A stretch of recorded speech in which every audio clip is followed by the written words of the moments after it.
Donald J. Trump, the larger-than-life leader who's always chased the spotlight. With his signature red tie swapped for crisp white tie, Trump looked every bit the kingmaker, grinning wide, shaking hands like old pals, and soaking up the royal glow. This wasn't just any night. It was his second state visit to the UK, a rare honor that made history. Trump, the deal-maker extraordinaire, was here to charm, toast, and maybe ink a few big wins. But let's be real, under that golden chandelier light, you could feel the weight of centuries, mixed with Trump's unshakable swagger. He's the guy who turns red carpets into runways. And tonight, Windsor was his stage dot, as the sun dipped low over the Thames Valley on September 17, 2025. The real magic kicked off. Trump and First Lady Melania had arrived at Windsor Castle's grand gates, stepping out of their sleek motorcade like stars on a blockbuster set. King Charles III and Queen Camilla were waiting, all smiles and protocol. In the green drawing room, Charles, with his quiet dignity and that trademark twinkle in his eye, greeted Trump like a long-lost cousin. "Welcome back," he seemed to say, extending a hand that's shaken and pious. Melania, elegant in a shimmering gown, locked arms with Camilla, two power women owning the room. Prince William and Catherine, Princess of Wales, joined the lineup, adding that fresh royal sparkle. Trump couldn't hide his thrill. He later joked in his toast that he hoped no other president snags a double invite anytime soon. It was electric. History buffs would geek out over how Trump became the first elected leader to get this royal double dip. First, under Queen Elizabeth in 2019, now with Charles. But hold on, the pomp didn't stop at handshakes. Trump and Charles hopped into a horse-drawn carriage for a slow roll through Windsor's cheering crowds, flags waving, bands blasting "Hail to the Chief" mashed with "God Save the King."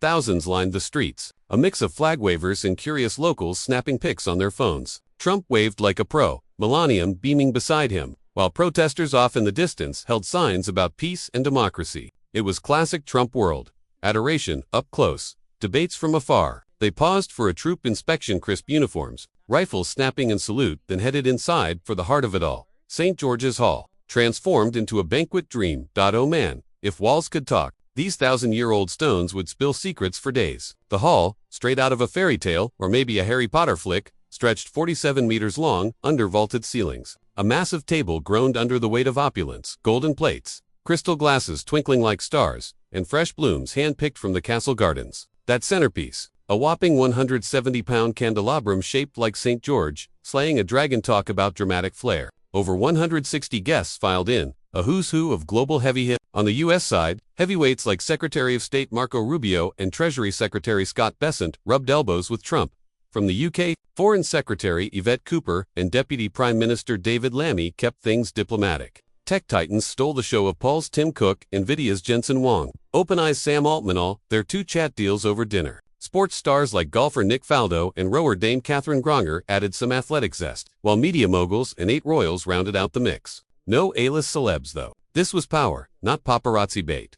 The menu, pure indulgence, British style with a fancy twist. Starters kicked off with smoked salmon and caviar, silky and salty on the tongue. Then came roast pheasant with wild mushrooms, gamey hearty, sourced from royal estates. Sides of seasonal veggies kept it fresh, and desserts. A knockout chocolate torte with berries, paired with fine ports and champagnes that flowed like rivers. Trump, ever the foodie, dug in with gusto, chatting up his neighbors. Charles on one side, Catherine on the other. The air buzzed with laughter and clinking forks, trumpets fanning in foretoasts that echoed off the banners. Then came the moment everyone waited for, the speeches. King Charles rose first, his voice steady and warm, like a wise uncle at a family gathering. He hailed the special relationship between the U.S. and UK's unbreakable bonds forged in battlefields from World War II to today's fights. Our people have fought and died together for the values we hold dear, Charles said, nodding to shared history that would have shocked George Washington back in 1776. He praised Trump's grit in tackling global messes, from peace deals to standing firm against tyranny in Ukraine.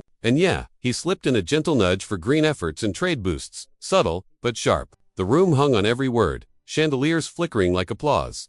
Trump stood next, mic in hand, owning the spotlight. "Your Majesty, it's a singular privilege," he boomed, eyes gleaming. He gushed about Windsor's timeless beauty, called the UK-US tie priceless and eternal, and thanked Charles for the epic welcome. With a chuckle, he quipped about shaking 150 hands and how Charles knew every face like a royal Rolodex. Melania got a sweet shout-out too, for her grace amid the whirl. Glasses raised high, to the King and Queen, and to our unbreakable alliance. Cheers erupted, violins swelling into Vivaldi's Gloria for a choral close. It was heartfelt, historic, no barbs, just bridge building.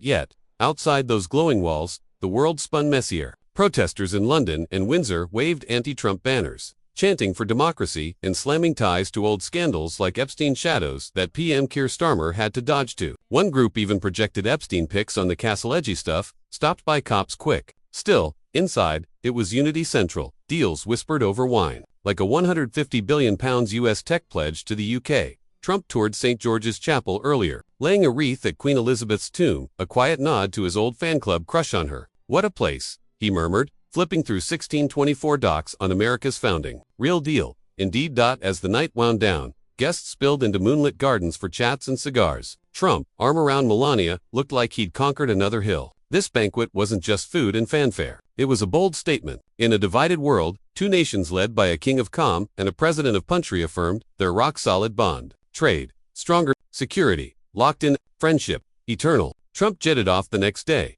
but the echo of those toasts lingers. What a night, glamorous, gritty, and gone down in the books as truly one for the ages. If you're chasing dreams bigger than castles, take a page from Trump. Show up bold, toast high, and let history unfold.